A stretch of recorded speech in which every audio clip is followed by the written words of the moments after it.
प्राचीन श्री अग्रवाल दिगंबर जैन पंचायत रजिस्टर धर्मपुरा, प्रधान श्री चक्रेश जैन, महामंत्री श्री विजेंद्र जैन, कोषाध्यक्ष श्री शेखर जैन, सचिव श्री नीरज जैन, मंदिर मैनेजर श्री पुनीत जैन।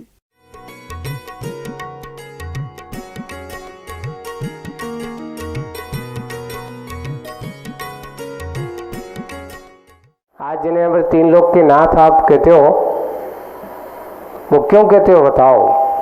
रत्नों के भंडारी थे इसलिए 3 लोग के नाथ थे? नहीं। चक्रवर्ती थे इसलिए 3 लोग के नाथ थे? अच्छे सुंदर रूप में कामदेव थे तो इसलिए भी 3 लोग के नाथ थे? नहीं।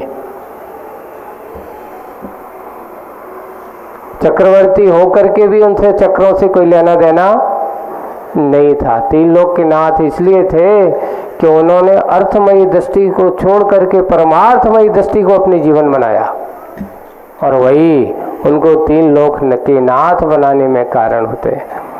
आज और उसी बात को थोड़ा सा सागर के अंदर की और विशेषताओं को देते हुए और मूक माटी में आज का कथन और किया जा रहा है आगे। यह बात निराली है कि यह बात निराली है ना, अलग है कि मौलिक मुक्ताओं का निधान सागर भी है। मौलिक मुक्ताओं का यानी मौलिक ऐसे मूल्यवान मुक्ताओं का जो अच्छे जिनके कहो अच्छी बहुगुण दिखने वाले मुक्ताओं यानी मोतियों का निधान यानी स्थान सागर भी है। कारण बोले कारण मुक्ताओं का उपादान जल है। जैसे अपन कहते हैं सीप में मोती निकलते ना, तो उसमें बहुत सारी सीपें हैं और उन सीपों के वो तैरते उसी जल में रहते हैं, खुली हुई है। तो वही है, मुक्ताओं का उपादान जल है, यानी जल ही मुक्ताओं का रूप धारण करता है। ये जल में वह मुक्ताओं का रूप धारण करता है। तथापि इस विषय पर विचार करने से विदित होता है कि इस कार्य में धरती का भी प्रमुख हाथ है, अकेले पानी का नहीं है।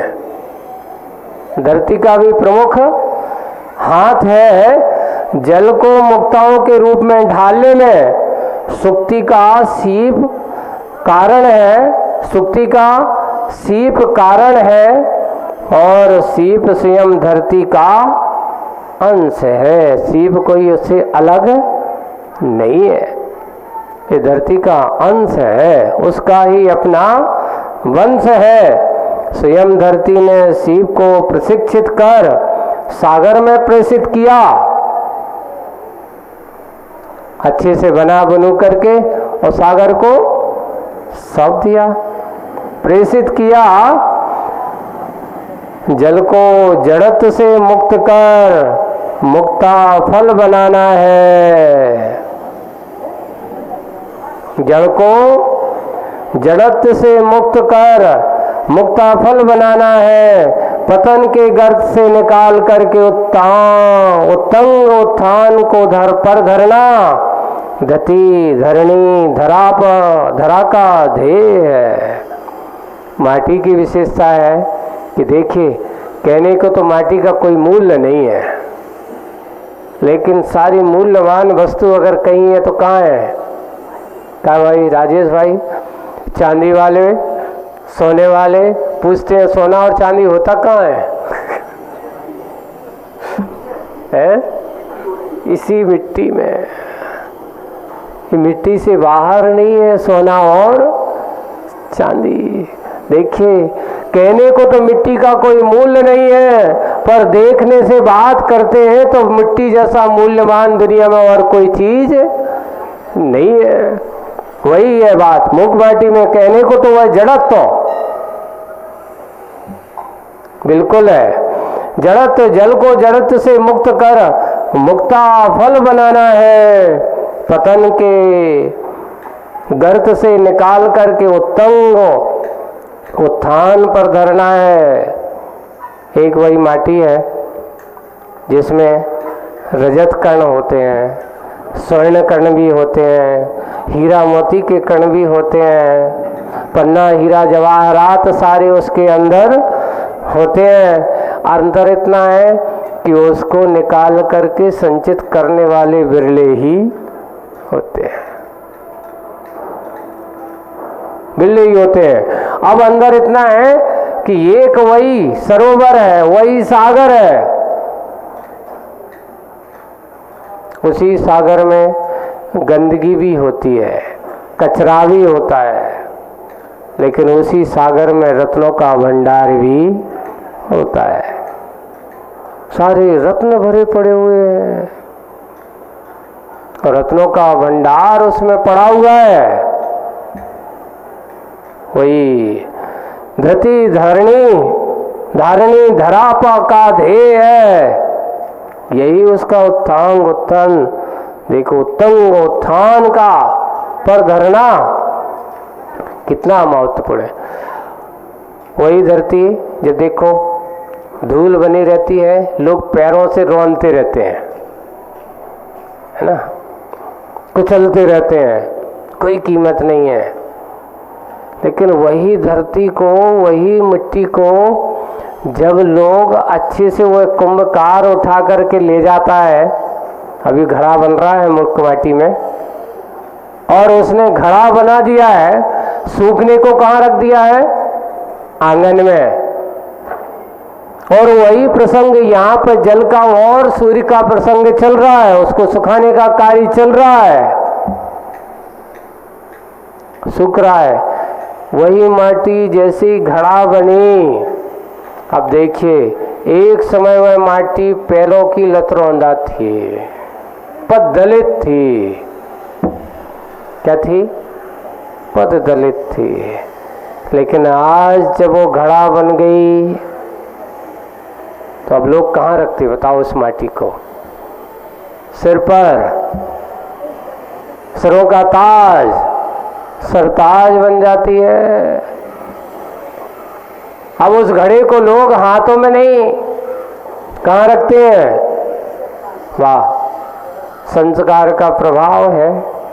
एक माटी जिसकी कीमत कोई नहीं थी, उस माटी की इतनी कीमत हो गई, इतनी कीमत हो गई कि अब लोग नीचे नहीं सिर पर रखेंगे। वही है उत्तंग उत्थान पर धरना, धरती धरणी धरा का ध्येय है। आपको भी ऐसा सोचना चाहिए, विचार करना चाहिए कि हे भगवान, मैं संसार के दलदल में फंसा हूँ, है ना, लेकिन मुझे इस दलदल से निकलना है।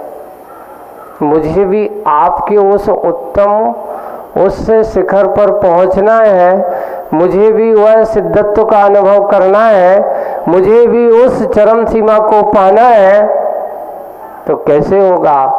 आज मैं पद दलित हूँ, पाप के दलदल में पड़ा हुआ हूँ, विषय कसाय के राग देश की कथाओं में पड़ा हुआ हूँ, लेकिन भगवान मेरा ऐसा सोचना है, मेरा ऐसा लक्ष्य है कि मैं इस दलदल से निकलूंगा जरूर।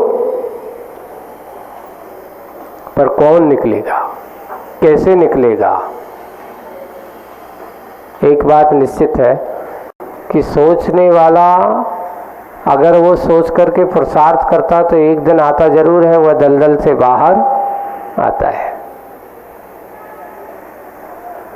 और दलदल से बाहर आकर के उससे रास्ते में ना कहते हुए वह एक दिन लोक का, तीन लोक का नाथ बनता अवश्य है। पर बंधुओं, सबसे पहले आपको अपने अंदर की दर्शन और सम्यक दर्शन की भूमिका तैयार करना होगी। आपको उस रत्नत्रय के मार्ग को स्वीकार करना होगा। आपको उस रत्नत्रय के मार्ग पर चलने की बात स्वीकार करनी होगी, तभी आप तीन लोक के नाथ बनोगे, नहीं तो तीन लोक में अनाथ बन करके घूमते रहोगे। देखिए, नाथ और अनाथ में अंतर क्या है बताओ? नाथ किसे कहते हैं? आपसे पूछा जाए बताओ। जो दूसरों का मालिक बने वो नाथ है। बिल्कुल नहीं। हमारे भगवान त्रिलोक के नाथ इसलिए बने क्योंकि वे अपने आप के स्वामी बने।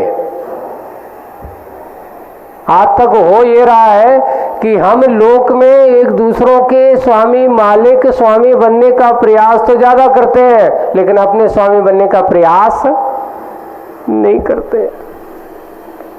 इसलिए नाथ हो नहीं हो करके तुम कैसे हो रहे हो? अनाथ। क्यों? आज हमारी अपेक्षा होती, अरे मैंने तो बहुत सोचा था कि ऐसा करूं, पर फलाने आदमी ने मुझसे ऐसा नहीं कहा, इसलिए मेरे विचार नहीं हो कि मैंने ऐसा। भाई एक काम करो कि तुम्हें ऐसा अच्छा काम करना है। बोले कि हम करना तो था, लेकिन क्या करें, तुम लोगों ने हमसे कहा ही नहीं। यानी तुम्हारा अंदर का जो स्वामित्वपना पराश्रित हो गया। यानी पर की अपेक्षा रख करके स्वामीपना नहीं होता। स्वामीपना तो अपना होता है कि मैं हूं, मेरा अपना स्वामित्व है, मेरा अपना अस्तित्व है। और जो अपने अस्तित्व को निहारता हो, देखता हो, वो पर की अपेक्षा देखता भी नहीं है। संसार जो भी होता है, किसी ने पूछा कि संसार और मोक्ष मार्ग की विशेषता क्या है, बताओ। तो संसार जो होता है पर से संबंध बना करके चलने वाला होता है। रिश्ते नाते होते हैं, ये हमारे पत्नी है, ये हमारे पति हैं, ये हमारा बेटा है, ये हमारी बेटी है, ये हमारे पुत्र है, ये हमारी पुत्रवधू है। ये कौन है? दूसरों को कह करके ये इसका नाम संसार है। और मोक्ष मार्ग क्या है? इन सब से हट करके अपने होकर के जीने वाले का नाम सो मोक्ष मार्ग है। अपने हो जा, अभी तुम पराये हो। क्या होते? कितना भी हो, संसार में निर्बंध होकर के जीने वाला व्यक्ति ही अपने आप के आत्म सुख की अनुभूति कर सकता है।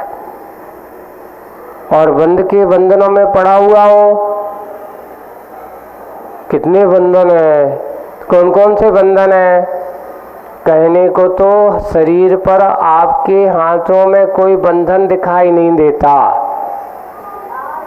कहने को तो आपके लिए कोई रस्सी से तुम बंधे नहीं हो, लेकिन एक ऐसी रस्सी है जो दिखती नहीं है, लेकिन इसको तोड़ना बहुत कठिन काम है। अगर बाहर की रस्सी से बंधा हुआ आदमी हो तो गांठ छोड़ना आसान है।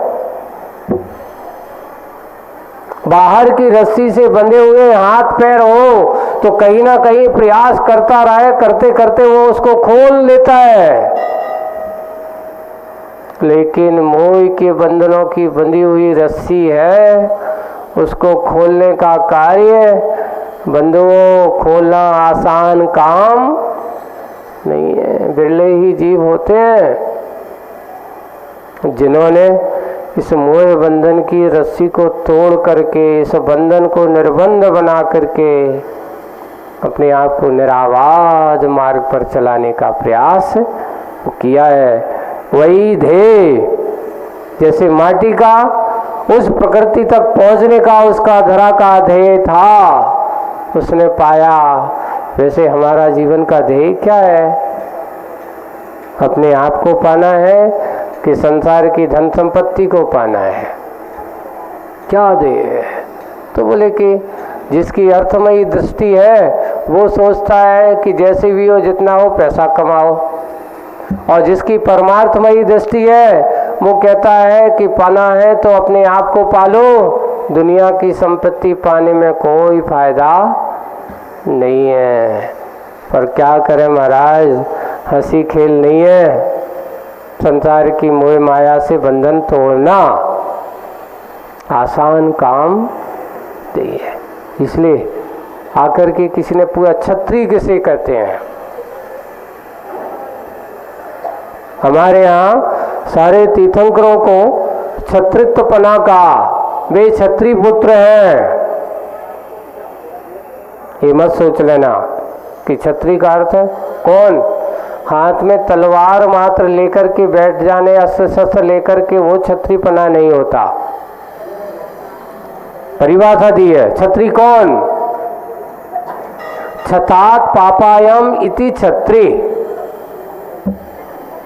जो अपने पाप और पाप कर्म के ऊपर आघात करता हो, अपने पाप और पाप कर्म का क्षय करने का पुरुषार्थ करता हो, और पाप और पाप कर्मों को बिल्कुल निर्दय होकर के उन पर प्रहार करता हो, उसका नाम क्षत्रिय है। इसलिए भगवान, आप तो कैसे हो, समंतबद्ध महाराज ने आदिनाथ भगवान की स्तुति करते एक बहुत अच्छा शब्द दिया है उन्होंने, भगवान आप बड़े निर्दयी हो। ऐसा कोई तुमसे कहते तुम तो बड़े निर्दयी हो, तो आपको कैसा लगता बताओ?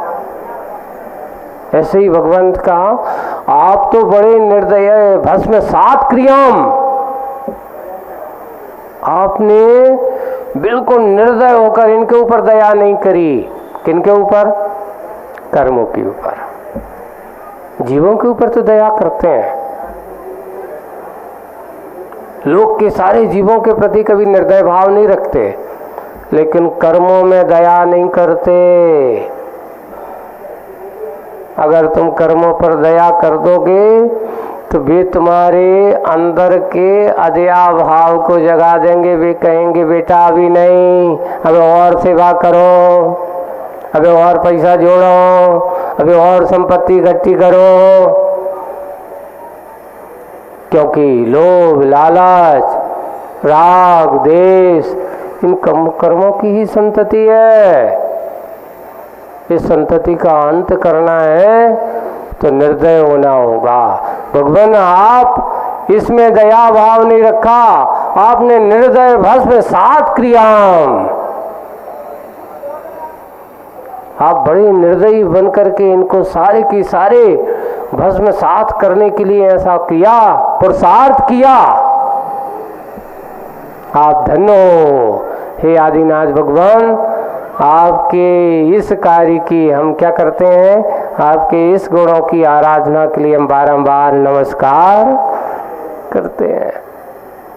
ये है कि किस पर दया करना है, किस पर दया, आगे बात आ रही है। यही दया धर्म है। यही क्या है? दया धर्म है। यही जिया कर्म है। यही दया धर्म है, वही जिया कर्म है। जो दया अपने ऊपर करता है वही सच्चा दया धर्म है।